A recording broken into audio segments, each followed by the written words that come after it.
and welcome back to Crunch Things. On the side, I'm Megan. I am Tammy. And today we are talking about Dark Phoenix, the last movie in the X-Men saga. We think, potentially, it may... Who knows? They may move the X-Men to the MCU. Yeah. You never know with these things. It depends on who owns it. We're getting into the nitty-gritty. Let's just jump into what this movie is about. Dark Phoenix tells the story of Jean Grey as she makes her transition from being your traditional mutant, shall we say, into the Dark Phoenix. The, not quite antagonist, but antagonist of this film? Yes. It's her journey from the good side to the dark side. And back again? Sort of. We are feeling very lackluster about this film review. This is very hard for me to, be, oh my gosh, I have been in every other video. Because we kind of had a problem with it. And I think that's probably where we should begin. Because one of the things that we have really enjoyed throughout the X-Men series is the fact that they had some really cool characters, they had a message, and this story was really lacking. It completely missed the mark when it comes to social commentary. And every single X-Men film so far has had some sort of social stance. And yeah, there's usually multiple layers and subtext in one of the X-Men films. That's what makes the story and the X-Men such a unique brand. Whereas this one, it was all surface. There was no subtext in it. And it really caused, instead of being this really multi-dynamic film, supposedly the finale of the X-Men series of the New Classverse. It's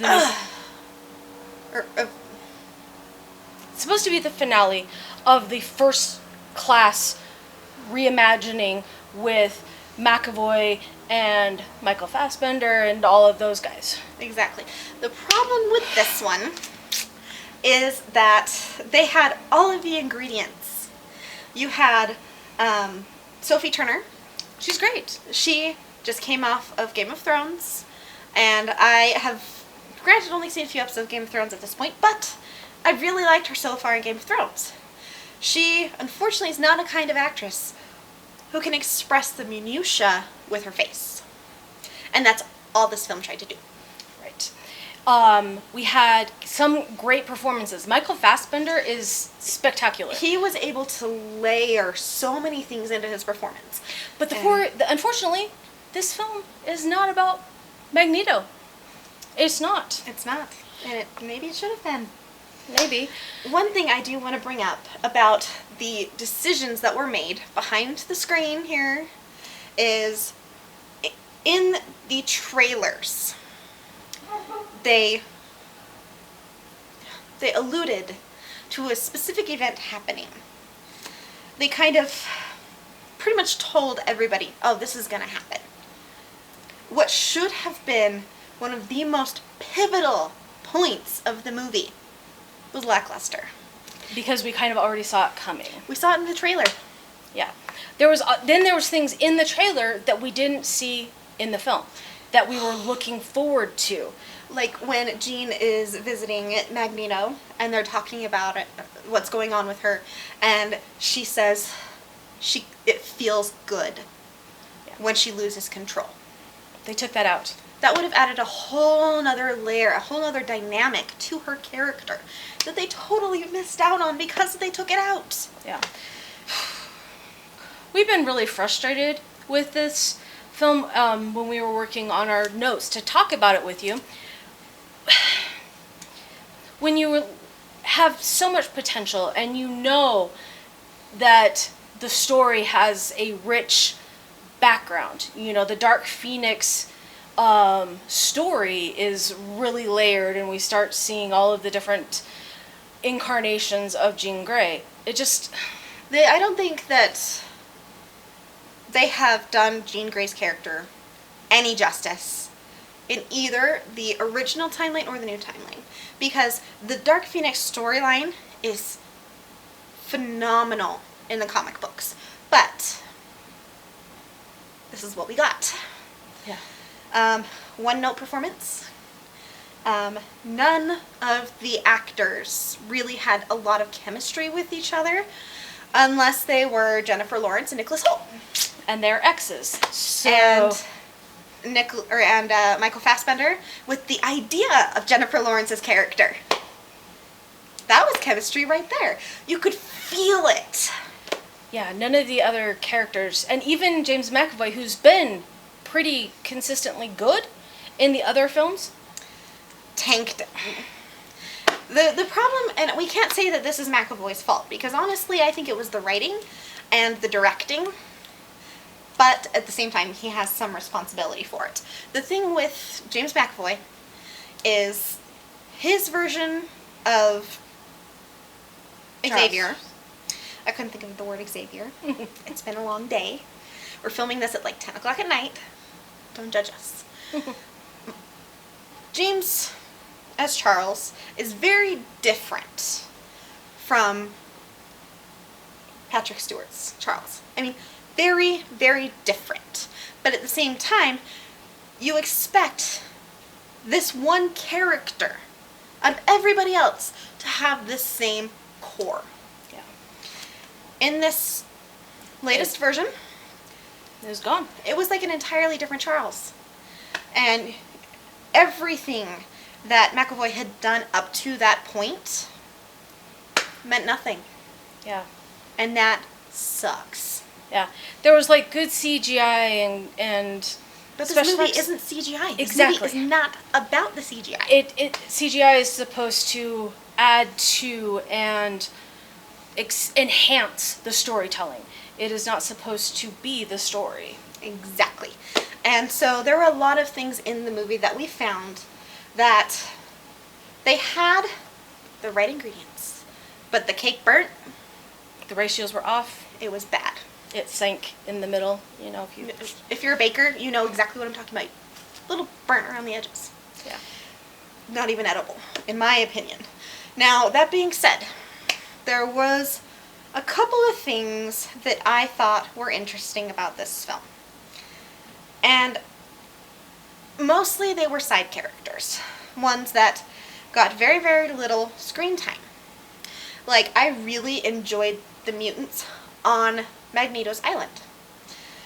The one with the dreads, I don't think he was ever actually named in the film, but his dreads were like alive. And it was so cool.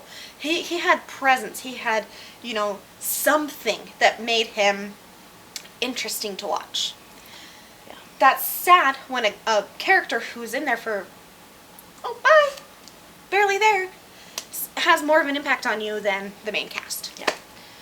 And that's how I felt with several of the other characters as well. Again, Magneto was great. He was great. You could feel the different notes in his performance. But he's also been acting longer than most of the other cast members.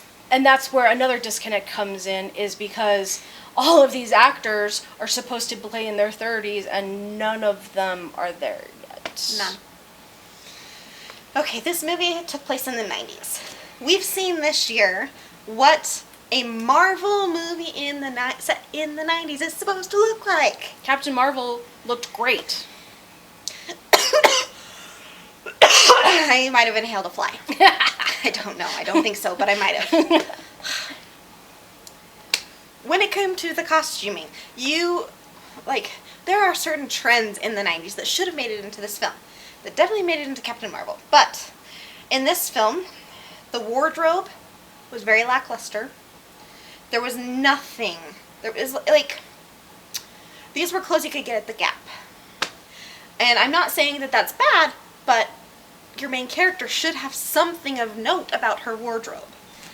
Whether, it be like a cool coat or something. I don't know. Captain Marvel had the bomber jacket. That was freaking the 90s. And Jean Grey's just overcoat was just like... Nothing. And I mean, the yellow jumpsuits that the X-Men wore during the rescue of the astronauts. That was kind of trying to be a callback to the original comics. Yeah. They look like something you got out of Party City.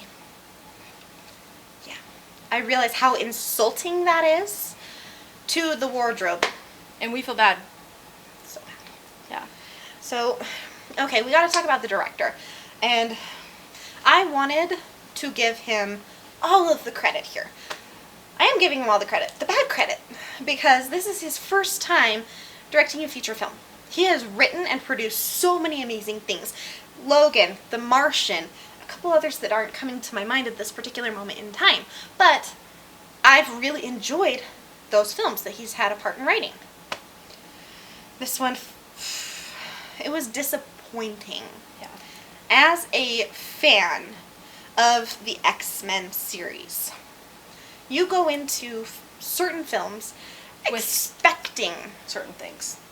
exactly. And it feels almost like there's something about the Dark Phoenix saga that They haven't been able to get right yet. they haven't been able to crack that story, Exactly. which sucks because it's such a pivotal storyline within the X-Men.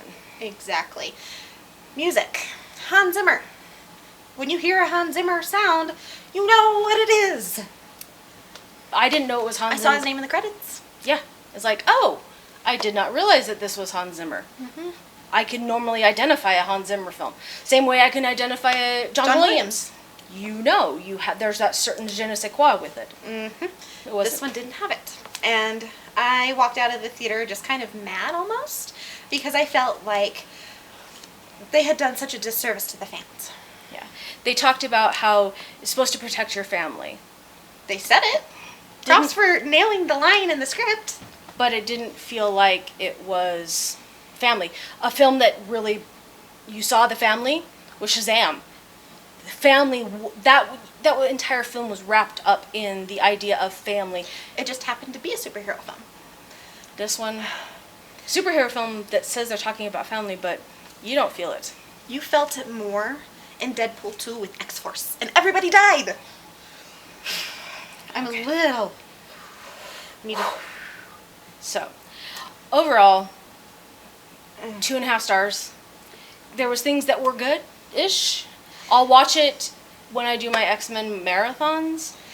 If I get a wild hair at my butt and decide that I want to watch a bad movie, which every once in a while you just want to watch a bad movie to rag on it, this will be on the list. But overall, felt really bad that we're giving such a bad review to such an iconic piece of pop culture. Lost potential. That's what this film is. 2 words. Lost potential. Anyway, well, hopefully our next outing will be a much more enjoyable experience for all around. Yeah. And hopefully, we'll get to have a positive review. So, We hope you like what you saw, and we really do appreciate your views. We want to hear from you guys. Is there any movies that are coming out that you want us to go see? And more importantly, if you have seen Dark Phoenix. what did you think? Are we completely off the mark, or are you feeling Are we that too harsh? Are you feeling that same that it was missing? Exactly. Leave the comments below. Don't forget to hit subscribe. Click the bell notification icon. Yep. And we will see you next time. See you in the theater. Bye.